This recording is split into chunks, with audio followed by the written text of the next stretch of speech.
ધંધુકામાં bike overtake કરવા મુદ્દે યુવકની હત્યા બાદ વિફારેલા ટોળાએ દુકાનો અને વાહનો સળગાવ્યા. એસપી સહિતનો પોલીસ કાફલો ઘટનાસ્થળે ઉપસ્થિત. ધંધુકા શહેરમાં બાઇક ઓવરટેક કરવા મુદ્દે એક યુવાનની ઘાતકી હત્યાનો બનાવ બનતા સમગ્ર પંથકમાં ભારેલા અગ્નિ જેવી સ્થિતિ સર્જાઈ હતી. હત્યાની ઘટનાના સમાચાર વહેતા થતાં જ સ્થાનિકોના ટોળા રસ્તા પર ઉતરી આવ્યા હતા અને ઉશ્કેરાયેલા ટોળાએ કેટલીક દુકાનોમાં આગચંપી તેમજ તોડફોડ કરી હતી. હાલ પરિસ્થિતિ પર અંકુશ મેળવવા માટે એસપી સહિતનો ઉચ્ચ પોલીસ કાફલો ઘટનાસ્થળે તૈનાત કરી દેવામાં આવ્યો છે.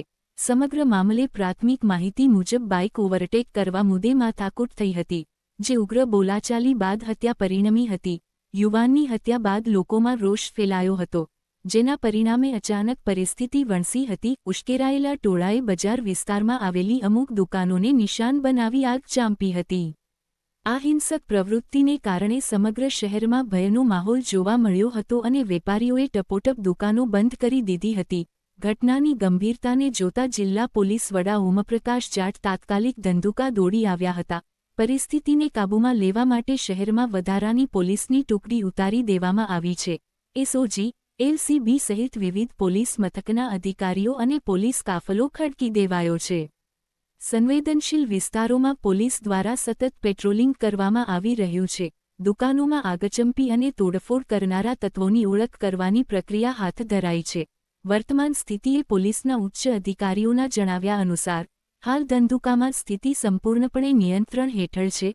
પોલીસે હત્યાના મૂળ કારણોની તપાસ શરૂ કરી છે અને અફવાઓ પર ધ્યાન ન આપવા નાગરિકોને અપીલ કરવામાં આવી છે. સમગ્ર મામલે ગુનો નોંધી આગળની કાયદેસરની કાર્યવાહી તજવીજ તેજ કરવામાં આવી છે. रिपोर्टर जयेश कुमार रासमिया धंधुका। धंधुका में एक मर्डर का एक इंसिडेंट हुआ था। उसमें दो बाइक के बीच में एक टक्कर हुई थी।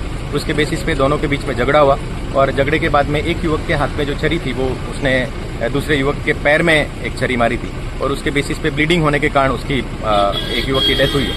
और वो डेथ होने के बाद में क्योंकि स्वाभाविक है कि जब भी किसी की डेथ होती है तो थोड़ा गांव का माहौल इमोशनल था।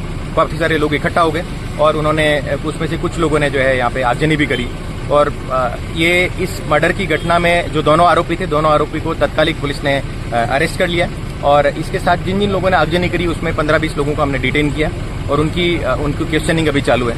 और अभी पूरे गाँव में एकदम शांति का माहौल है और आपके मार्फत ये कहना चाहता हूँ कि ये शांति बनी रहे, इसमें लोगों का हमें सहयोग चाहिए और जो भी कायदे को हाथ में लेगा उसके खिलाफ कड़क से कड़क कार्रवाई करेंगे, क्योंकि हर जगह हमारी पुलिस तैनात है और हमारी पुलिस जो है सिविल ड्रेस में भी है और यूनिफॉर्म में भी है। तो कोई भी किसी भी तरह का अगर सीक्रेटली भी कोई ऐसा करने की सोच रहा है तो हम उनके खिलाफ कड़क से कड़क कार्रवाई करेंगे और शांति बनी रहे, इसमें सभी लोगों का हमें सहयोग चाहिए।